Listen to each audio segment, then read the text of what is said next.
He's calling for immediate hearings on all of this, so the bloom could be off the rose between those two fellows. Let's get the read on all of this a day after we learn that the Defense Secretary of the United States, Jim Mattis, is stepping down, or will in February, to former State Department senior advisor in the Trump and the Bush administrations, Christian Whiton. Obviously, this is not sitting well with a lot of Republicans and Democrats. Where do you think this is going, Christian? Well, I think you'll see from the Senate what senators do best. They talk and they preen. Of course, you know, it's their right to have hearings. That's what the Senate's about. After all, I would actually push back on the idea that Lindsey Graham speaks for most Republicans, though. Certainly not most Republicans across the country. They don't want nation building in Syria. They actually do want withdrawal from Afghanistan, which is something that also has Graham alarmed with. So he speaks for the absolute most hawkish, most neoconservative element of the party, which is diminishing, and he speaks for himself.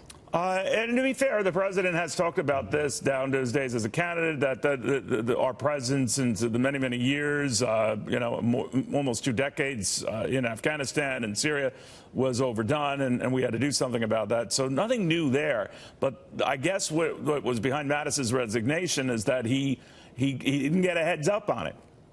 And neither did a lot of other military commanders. Now, the fact that they are, to a man or woman, opposed to this, and Vladimir Putin is delighted with this, what does that tell you?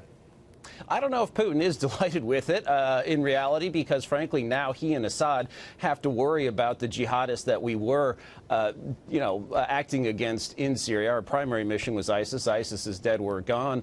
If our criteria is stabilizing Syria or ending Russian influence and Iranian in Syria, that's a huge order of magnitude larger than just killing ISIS. We would have to invade the country big time. We would have to take down Assad. That would But I guess what all those guys are saying, Christian, I'm sorry to jump on you there, but because we're waiting there, some of these guys might speak leaving the White House.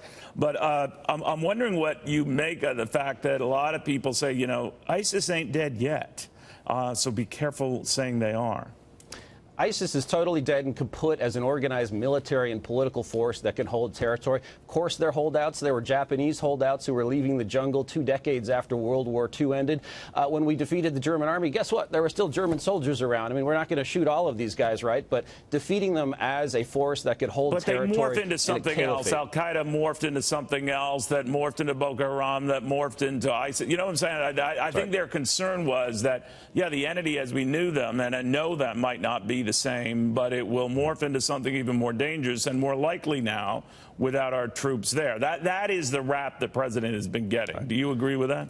No, I think that because we can always go back in. I mean, the French do this in Africa. If we need to go back in with military force in the future, we can. But what we don't want to do is have these massively costly, if you add Afghanistan and Iraq and Syria, $50 billion plus a year. If we take that money and put it into the Pacific, we can deter a war with China. We can buy the ships we need. Our Navy is still shrinking. Our Air Force is still shrinking despite the plus up in the military.